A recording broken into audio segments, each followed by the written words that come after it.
Hello दोस्तों, नमस्कार। स्वागत है आपका आरडब्ल्यू परिवार पर। उम्मीद करता हूं बहुत मस्त होंगे, स्वस्थ होंगे, बेहतर होंगे और अपनी अपनी तैयारियों में शानदार तरीके से व्यस्त भी होंगे।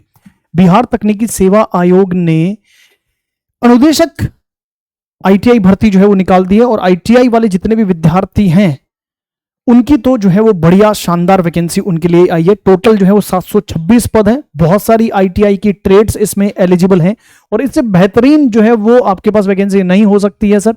इससे बेहतरीन नहीं हो सकती है क्योंकि ये बहुत ही शानदार जो है वो अनुदेशक के पद पर जो है वो आपको मौका मिलेगा। ठीक है। सो इसकी जो है वो टोटल नंबर ऑफ पोस्ट 726 हैं। क्या जो है वो योग्यता है आईटीआई वाले जो है इन्होंने मांगी है सर। डिफरेंट डिफरेंट ट्रेड्स की अलग अलग वैकेंसी है और उस पर्टिकुलर ट्रेड में आपके पास जो है वो एनसीवीटी या एससीवीटी सर्टिफिकेट जो है वो होना चाहिए सर। ठीक है। कितने ट्रेड वाइज पद हैं, यानी कौन कौन से ट्रेड के कितने कितने पद हैं, इसके बारे में हम बात करेंगे और चयन प्रक्रिया जो है वो क्या रहेगी इसके बारे में हम डिटेल में जो है वो चर्चा करेंगे सर। इसमें हम डिटेल में चर्चा करेंगे सर। तो अगर मैं बात करूं यहां पर देखो जरा सर कि आपके पास अनुदेशक जो सर्वेयर है इसके 84 पद हैं। इसके अंदर अनुदेशक मशीनिस्ट के 82 पद हैं। जिन्होंने मशीनिस्ट से आईटीआई कर रखी है 82 पद हैं सर उनके लिए। ऑटोमोबाइल और मैकेनिक्स के 4 पद हैं आपके पास। लेदर टेक्नोलॉजी के 4 हैं। वेल्डर के 84 पद हैं इसके अंदर। मैकेनिक ट्रैक्टर का 1 है। एग्रीकल्चर और मशीनिंग का 1 है। अगेन फिटर के 84 पद हैं आपके पास। इलेक्ट्रॉनिक्स टेक्नीशियन और मैकेनिक रेडियो टीवी के 130 पद हैं। इस तरह से 474 पद तो आपके पास ये देखने को मिल रहे हैं और इलेक्ट्रीशियन और वायरमैन के 252 पद हैं। तो अगर मैं 252 को और 474 को जोड़ता हूं तो टोटल आपके पास पदों की संख्या रहती है 726। तो इतनी ट्रेड को मौका जो है वो यहां पर दिया गया है सर। यहां इतनी ट्रेड्स को मौका दिया गया है। अब सर अगर हम बात करें तो क्या जो है वो इसकी डिटेल है, क्योंकि इसका डिटेल नोटिफिकेशन जो है वो आउट हो चुका है। तो जब डिटेल नोटिफिकेशन आउट हो चुका है तो इसकी डिटेल के बारे में बात कर लेते हैं। जैसे ये आपके पास जो है वो क्या है सर, विज्ञापन संख्या 23 है। विज्ञापन संख्या 14 से लेकर एक एक हर ट्रेड का इन्होंने अलग अलग विज्ञापन दिया है सर। तो इसमें इलेक्ट्रीशियन वायरमैन के जो है आपके पास या इलेक्ट्रीशियन के पद पर नियमित नियुक्ति के लिए विज्ञापन इन्होंने दिया है। तो उन्होंने बोला है कि आपके पास जो है वो विज्ञान प्रौद्योगिकी एवं तकनीकी शिक्षा विभाग बिहार पटना अंतर्गत राजकीय अभियंत्रण महाविद्यालय, राजकीय पॉलिटेक्निक एवं राजकीय महिला पॉलिटेक्निक संस्थानों में अनुदेशक के पद पर जो है वो इन्होंने क्या कर रहे हैं, ये आवेदन मांगे हैं। और ये आवेदन जो है वो 15 मई से शुरू हो जाएंगे, यानी आज से शुरू हो गए हैं और 15 अप्रैल से शुरू हो गए और 15 मई तक जो है वो आप इसका फॉर्म फिल कर सकते हैं सर। योग्यता इन्होंने क्या मांगी है सर, तो अगर हम बात कर लें कि ये जो योग्यता इन्होंने दी है सर वो क्या दी है सर कि अनुदेशक इलेक्ट्रीशियन और वायरमैन के लिए इन्होंने जो है ये वेतन स्तर 6 रहने वाला है। 35,400 इसका वेतन रहने वाला है। आपके पास एनसीवीटी दिल्ली या एससीवीटी से मान्यता प्राप्त जो है वो आपके पास संस्थान से इलेक्ट्रीशियन और वायरमैन ट्रेड में 1 या 2 वर्षीय आईटीआई आपके पास होनी चाहिए सर। आईटीआई जो है वो होनी चाहिए सर। टोटल पद जो है वो आपके पास 249 है, जिसमें से आपके पास बिहार राज्य के मूल वासी महिलाओं हेतु 35% जो है वो हॉरिजॉन्टल आरक्षण है। 86 जो है वो आपके पास इसमें से क्या होंगे सर, पद जो है वो महिलाओं के लिए आरक्षित रहेंगे। तो बहुत अच्छी जो है वो आपके पास क्या है सर, ये वैकेंसी है। अगर मैं इसमें योग्यता की बात कर लें कि सर इसके अंदर और क्या क्या योग्यता दे रखी है सर, तो वेतन स्तर जो है वो 2 दे रखा है आपके पास। यहां मान्यता प्राप्त बोर्ड से समकक्ष संस्थान से मैट्रिक यानी 10वीं पास होनी चाहिए सर। साथ ही किसी मान्यता प्राप्त औद्योगिक प्रशिक्षण संस्थान यानी आईटीआई से इलेक्ट्रीशियन अथवा वायरमैन ट्रेड की परीक्षा में आपके पास उत्तीर्णता होनी चाहिए सर। तीसरा है बोला है कि आपके पास इलेक्ट्रीशियन अथवा वायरमैन ट्रेड में दूरस्थ शिक्षा से अर्जित उत्तीर्णता की अधिक मान्यता नहीं दी जाएगी। अगर आपने क्या है सर रेगुलर किया है तो ही होगा। अगर आपने जो है वो इसको डिस्टेंस लर्निंग के माध्यम से किया है तो आप जो है वो इसमें एलिजिबल नहीं होंगे सर, इसमें एलिजिबल नहीं होंगे। फिर इन्होंने जो है वो आपके पास क्या है सर, सारे पदों को जो है वो क्या क्या जो है वो आपके पास इन्होंने जो है वो आरक्षण जो है वो दे रखा है। सारी जो है कैटेगरीज में कितनी कितनी रिजर्व पोस्ट है डिफरेंट आपके पास कैटेगरी में, तो वो इन्होंने बता दिया है। अब सर अगर मैं इसकी आयु की बात कर लूं तो आयु जो है वो आपके पास क्या है सर, न्यूनतम आयु 18 वर्ष है। अधिकतम आयु जनरल के लिए 37 वर्ष है। ओबीसी के लिए आपके पास 40 ईयर्स होगी आपके पास। और अगर आपके पास जो है वो SC ST हैं तो 5 साल की छूट के साथ ये 42 वर्ष जो है वो आपके पास मानी जाएंगी सर। ठीक है ना। चलिए सर, आपके पास जितनी भी आयु जो हो छूट है 10 वर्षों की आपके पास क्या है सर, अगर दिव्यांग हैं तो उनके लिए अधिकतम सीमा में उम्र सीमा में 10 वर्ष की जो है वो आपके पास क्या करी जाएंगी, छूट दी जाएंगी सर। ठीक है ना। चलिए सर, अगर ये आपके पास जो है वो क्या होगी सर, ये जो है वो आपके पास सारी डिटेल मैंने यहां पर बता दी सर।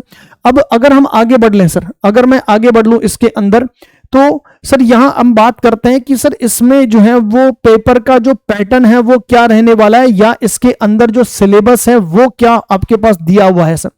तो देखो इसमें इन्होंने बोला है कि आवेदन शुल्क जो है वो आपके पास 100 रुपए है मात्र। इसका आवेदन शुल्क जो है वो आपके पास 100 रुपए मात्र जो है वो आपके पास आवेदन शुल्क है। बहुत सही जो है वो इन्होंने आवेदन शुल्क रखा हुआ है सर, 100 रुपए इसका आवेदन शुल्क है। और अगर इस आवेदन शुल्क के बारे में हम जो है वो आगे बात कर लें तो ये देखो जरा सर, आपके पास इन्होंने बोला है कि सर आपके पास जो है चयन प्रक्रिया जो है वो क्या रहने वाली है। इसमें आपका एक एमसीक्यू पेपर होगा सर, आपका क्या होगा सर, एक ऑब्जेक्टिव पेपर होगा, सीबीटी बेस्ड टेस्ट होगा, जिसके 75 अंक जो है वो आपके पास जोड़े जाएंगे। और आपके पास ये उन परीक्षाओं के हैं सर, तकनीकी विभाग के अंतर्गत लिखित प्रतियोगिता परीक्षा एवं कार्य अनुभव के आधार पर चयन हेतु अभ्यर्थियों की मेधा सूची निम्न प्रकार तैयार की जाएगी सर, ठीक है ना। अगर आपके पास क्या है, आयोग लिखित प्रतियोगिता परीक्षा एवं कार्य अनुभव के आधार पर अभ्यर्थियों का चयन करेगा सर, यानी 75 नंबर जो है वो आपके पास सीबीटी के होंगे और 25 अंक जो है वो एक्सपीरियंस के आधार पर जो है वो आपके पास जो लोग जो है वो क्या कर रहे हैं सर, संविदा के आधार पर वहां पर काम कर रहे हैं, उनको क्या होगा सर, प्रति वर्ष के आधार पर 5 अंक जो है वो दिए जाएंगे। अधिकतम जो है वो 25 अंक देंगे, 5 वर्ष का वो जो है वो क्या करेंगे आपके पास काउंट करेंगे। और अगर मान लो आपने जो है वो जैसे क्या किया है सर, एक साल और 7 महीने काम किया है, तो 1 साल और 7 महीने के लिए वो क्या करेंगे, केवल और केवल 1 नंबर ही जो है वो उसको देंगे, ठीक है ना। जब तक अगर 2 साल नहीं हो जाते तो उसको 10 काउंट करेंगे वो। अदरवाइज अगर आपने क्या किया है सर, 1 साल 9 महीने काम किया है, तो वो आपके पास वो 1 साल के 5 नंबर हो गए और बाकी के 9 महीने का एक ही नंबर जो है वो जोड़ा जाएगा सर, ठीक है ना। तो इन्होंने जो है वो बोला है कि आपके पास कि 6 माह से ज्यादा एवं 1 वर्ष से कम की अवधि को एक पूर्ण जो है वो माना जाएगा सर। 6 माह से ज्यादा है और 1 वर्ष से अगर आपके पास कम है, आपके पास इसमें अगर आपके पास ये बोला है कि 6 माह से ज्यादा अगर आपने काम किया है और 1 वर्ष से कम किया है, तो उसको एक पूर्ण जो है वो आपके पास माना जाएगा सर। उसको आपके पास क्या होगा सर, एक पूर्ण जो है वो आपके पास मान लिया जाएगा, एक पूर्ण जो है उसको मान लिया जाएगा, ठीक है ना। चलो सर, यहां बोला है कि आपके पास नॉर्मलाइजेशन होगा और प्लस आपके पास देखो कैलकुलेशन कैसे होगी, अभ्यर्थी द्वारा लिखित प्रतियोगिता परीक्षा में प्राप्तांक के उक्त परीक्षा में प्राप्त कुल अंक जो होंगे उनको 0.75 से गुणा कर लेंगे, उनको 0.75 से गुणा कर लेंगे और गुणा करके यदि किसी अभ्यर्थी को कुल 60% अंक प्राप्त हुआ है तो उसका जो है वो 45 अंक जो है वो उसको दे दिया जाएगा, उसको 45 अंक जो है वो आपके पास दे दिया जाएगा। इसमें आपके पास न्यूनतम जो है वो आपके पास क्वालिफिकेशन मार्क है, ठीक है ना, मिनिमम क्वालिफिकेशन मार्क जो है वो आपके पास दे रखा है। ये जो सीबीटी होगा वो 100 नंबर का आपके पास देखने को मिलेगा। परीक्षा का पाठ्यक्रम जो है इन्होंने बोला है कि 100 क्वेश्चंस आएंगे और 2 घंटे की जो है वो आपके पास परीक्षा होगी। पत्र हिंदी आपके पास अंग्रेजी में होंगे, 100 प्रश्न होंगे और सारे के सारे जो है वो आपके पास 1 नंबर का होगा, 100 जो है वो आपके पास अंक होंगे, 2 घंटे की जो है वो आपके पास परीक्षा होंगी, ठीक है ना। और आपके पास इन्होंने बोला है कि जो पाठ्यक्रम के आधार पर प्रश्न पूछे जाएंगे और पाठ्यक्रम जो है वो आपके पास वेबसाइट पर अलग से प्रकाशित किया जाएगा, ठीक है ना। नेगेटिव मार्किंग आपके पास है 0.25 यानी 1/4 जो है वो नेगेटिव मार्किंग है। नॉर्मलाइजेशन की प्रक्रिया जो है वो अपनाई जाएंगी, ठीक है ना। ये सारी चीजें इन्होंने जो है वो दे दी है, ये सारी चीजें इन्होंने ऑलरेडी इसमें आपके पास दे दी है, ठीक है ना। इन्होंने बोला है कि सामान्य जो आपके पास वर्ग है उसको 40% अंक जो है वो लाना अनिवार्य है, पिछड़ा वर्ग के लिए 36.5% और अत्यंत पिछड़ा वर्ग के लिए 34% और अनुसूचित जाति और अनुसूचित जनजाति और महिला और निशक्तता से ग्रस्त दिव्यांग जो है उनको 32% जो है वो न्यूनतम अर्हता अंक प्राप्त करना अनिवार्य होगा, ठीक है ना। तो ये आपके पास क्या होगा सर, अगर न्यूनतम अंक आप लेके नहीं आते हो तो फिर आपको जो है वो यहां पर सिलेक्ट नहीं किया जा सकता है सर, ठीक है ना। अच्छा, इन्होंने ये भी बोला है कि आपके पास जो एक्सपीरियंस आपको यहां पर उसका लाभ जो है वो तभी मिलेगा जब आप लिखित परीक्षा पास करते हो सर, तभी जो है वो आपके पास होगा, अदरवाइज नहीं होगा सर, ठीक है ना। तो ये जो है वो आपके पास इस कि मैंने सारी डिटेल जो है वो आपके पास शेयर कर दी है।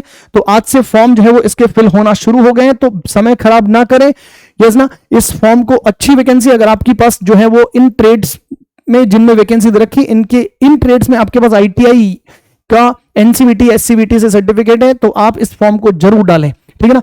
बहुत से बच्चों के मन में ये भी जो है वो आपके पास एक जो है वो क्या होगा, एक सवाल उठा होगा, क्या सर बिहार राज्य के बाहर वाले जो व्यक्ति हैं वो इस फॉर्म को भर सकते हैं? तो बिल्कुल आप इस फॉर्म के लिए अप्लाई कर सकते हो, कोई दिक्कत नहीं है, लेकिन आप जो है वो जनरल कैटेगरी में इसमें काउंट किए जाएंगे, ठीक है दोस्तों। इससे संबंधित कोई भी अगर डाउट आपके मन में आ रहा है तो आप इस वीडियो के कमेंट सेक्शन में जरूर पोस्ट करिएगा, हम आपके डाउट को क्लियर करेंगे, ठीक है। चलिए, गुड लक, नमस्कार एंड जय हिंद दोस्तों, थैंक यू सो मच।